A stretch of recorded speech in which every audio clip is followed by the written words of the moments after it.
सुल्तानपुर नामक गांव में मधु और माधव नाम के पति पत्नी रहते थे।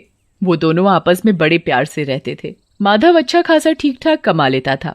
मधु और माधव को किसी चीज की कोई कमी नहीं थी, तो उनका गुजारा ठीक ही हो जाता था। मधु गर्भवती थी। ये उसकी पहली संतान होने वाली थी।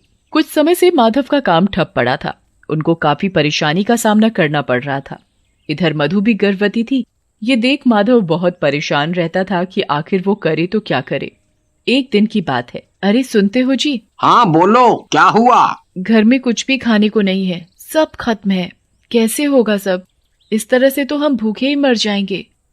मैं कुछ करता हूँ। कल ही मैं दूसरे काम की तलाश में जाता हूँ। और अगले दिन माधव काम की तलाश में खूब इधर उधर भटकता है, पर उसे कहीं भी कोई काम नहीं मिला। वो मायूस सा शाम को अपने घर लौटता है। अजी कुछ हुआ क्या काम का? नहीं मधु, आज भी कुछ काम नहीं बना। तुम चिंता मत करो, मैं कुछ ना कुछ जरूर करूँगा। अरे माधव, क्या बात है? तुम इतने परेशान क्यों हो?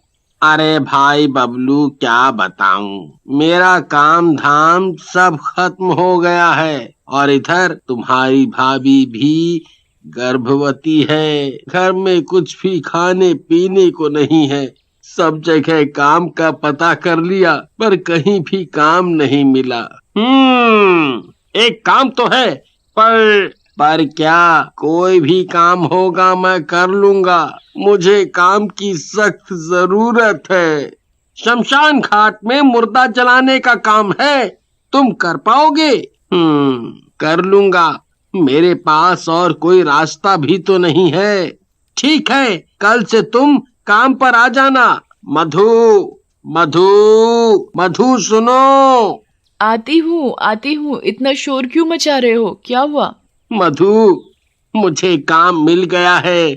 अब तुम्हें परेशान होने की कोई जरूरत नहीं है। हाँ। अरे वाह, ये तो बड़ी अच्छी बात है। काम क्या मिला है? शमशान घाट में मुर्दा जलाने का काम मिला है। नहीं, आप ये काम नहीं करोगे। और मधु रोने लगती है। कुछ दिनों की बात है। जब कोई ठीक ठाक काम मिल जाएगा तो मैं ये काम नहीं करूँगा।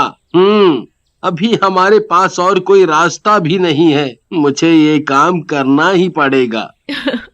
जी ठीक है। और अगली सुबह माधव शमशान घाट में अपने काम के लिए जाता है और वो शमशान घाट के मालिक से बात करता है। मालिक, मुझे क्या काम करना है? राम नाम सत्य है। राम नाम सत्य है। राम नाम सत्य है। राम नाम सत्य है। राम नाम सत्य है। राम नाम सत्य है। माधव उस आदमी की अर्थी तैयार करता है। वो अर्थी एक बुजुर्ग आदमी की थी। थोड़ी ही देर में उस आदमी का सारा क्रियाकर्म हो जाता है। अब तो माधव को ये सब देखने की आदत सी हो गई थी। एक दिन की बात है। कुछ आदमी एक अर्थी को जलाने के लिए लेकर आते हैं। वो अर्थी एक नवविवाहिता की थी। उसका पति जोर जोर से रो रहा था।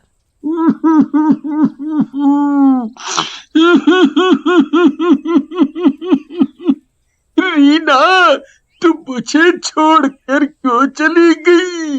मैं तुम्हारे बिना कैसे रहूंगा रीना? मैं तुम्हारे बिना मर जाऊंगा।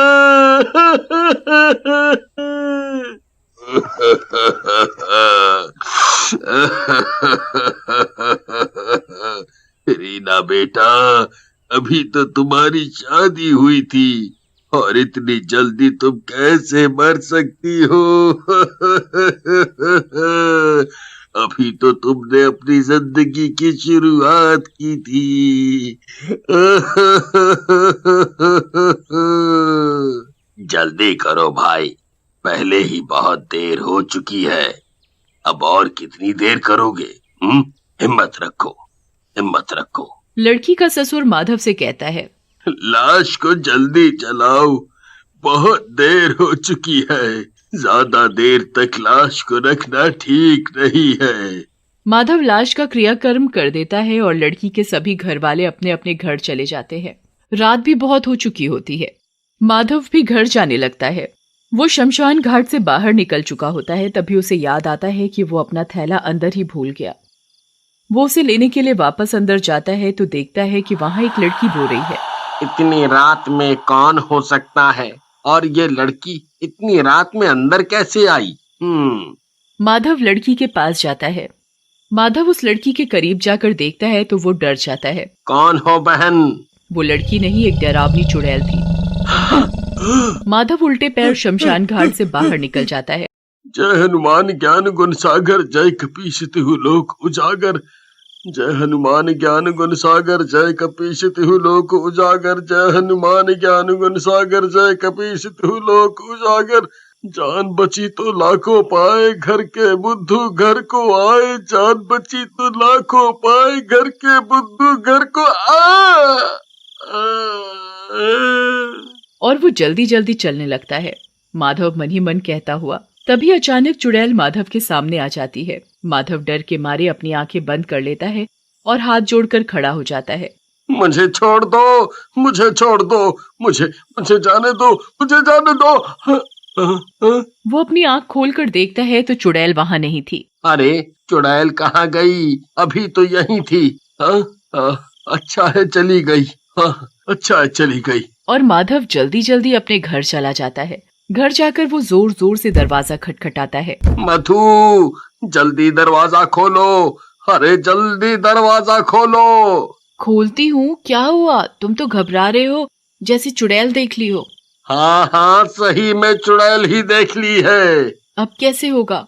काम करने कैसे जाओगे? जाना तो पड़ेगा ही। तुम चिंता मत करो, मुझे कुछ नहीं होगा। भगवान सब ठीक करेगा। अब तुम सो जाओ, कल देखते हैं।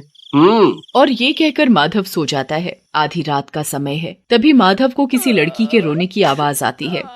माधव उठकर बैठ जाता है और इधर उधर देखने लगता है।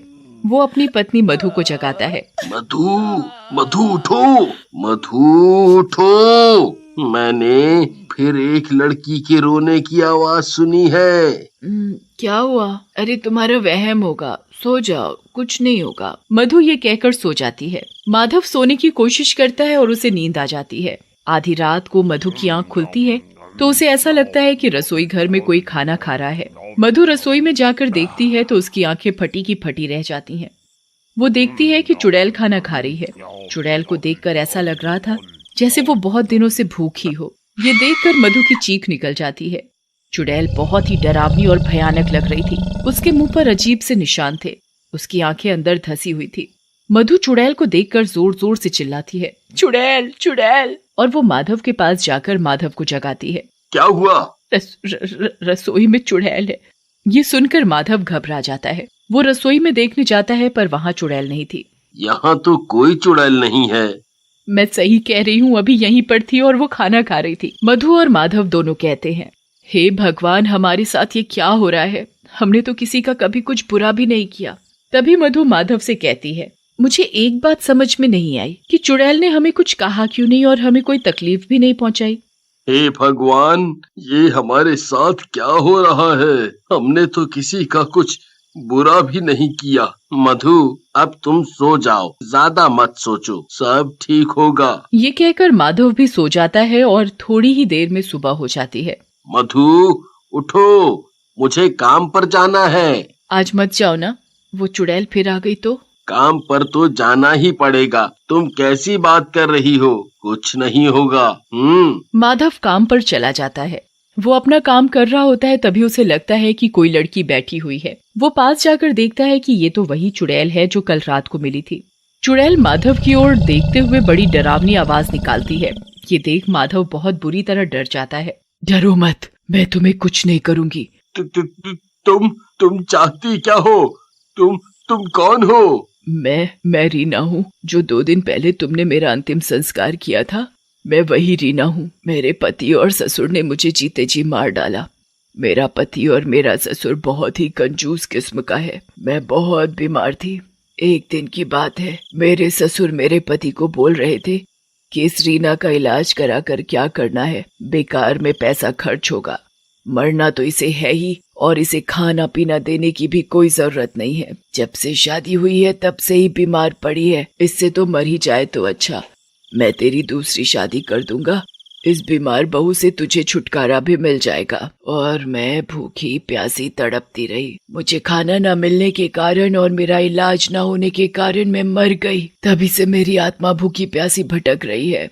और मेरे पति और ससुर ने मेरा अंतिम संस्कार भी तरीके से नहीं किया। अब तुम क्या चाहती हो? मुझे खाना खिलाया जाए और मेरा अंतिम संस्कार हो, तभी मुझे मुक्ति मिलेगी। ठीक है, तुम जैसा चाहती हो वैसा ही होगा। माधव पंडित जी को चुड़ैल की सारी बात बताता है और चुड़ैल का क्रियाकर्म ठीक ढंग से करवाता है तो चुड़ैल की आत्मा को मुक्ति मिल जाती है और चुड़ैल खुशी खुशी आसमान में कहीं गायब हो जाती है।